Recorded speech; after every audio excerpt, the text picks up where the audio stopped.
സഖാവെ ജനങ്ങളെ വിഷയോ പെണ്ണ് കേസല്ല. സഖാവ് പറഞ്ഞില്ലേ അടിപൊളി ഭരണമാണ് കേരളത്തിൽ നിന്ന്. എന്നാൽ ജനങ്ങളെ വിഷയം എന്നറിയോ? നിത്യോപയോഗ സാധനങ്ങൾ വില നിങ്ങൾ ഇരട്ടിയായി വർദ്ധിപ്പിച്ചതാണ് ജനങ്ങളെ വിഷയം. സ്കൂളിലെ ഉച്ചഭക്ഷണത്തിന് ചെലവ് മാഷന്മാരെ മേത്ത് വെച്ച് കെട്ടിയിട്ട് നിങ്ങൾ ദുരിതത്തിലാക്കിയതാണ് വിഷയം.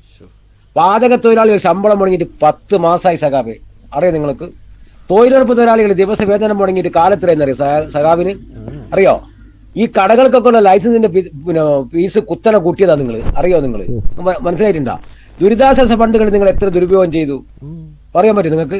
സാമ്പത്തിക ഞെരുക്കം എന്ന് പറഞ്ഞിട്ട് നിങ്ങൾ ഇന്നും മുഖ്യമന്ത്രിക്ക് 1,10,00,000 വണ്ടി വാങ്ങാന്നാ പറഞ്ഞത്. 3ാമത്തെ വണ്ടി അല്ലേ? PM-മാർക്കും മറ്റുമുള്ള സാമ്പത്തിക ആനുകൂല്യം എന്ന് പറഞ്ഞ് പണം വാരിക്കോരി നിങ്ങൾ ചെലവാക്കിയില്ലേ? നിങ്ങളെ CPM-ന്റെ കൊലപാതകത്തിലെ പ്രതികൾക്ക് വേണ്ടിയിട്ട് എത്ര ഉറുപ്പ്യ നിങ്ങൾ ഖജനാവിൽ ചെലവാക്കി? ആശാവർക്കന്മാരെ സമരം നിങ്ങൾ കണ്ടില്ലാന്ന് അടിച്ചില്ലേ?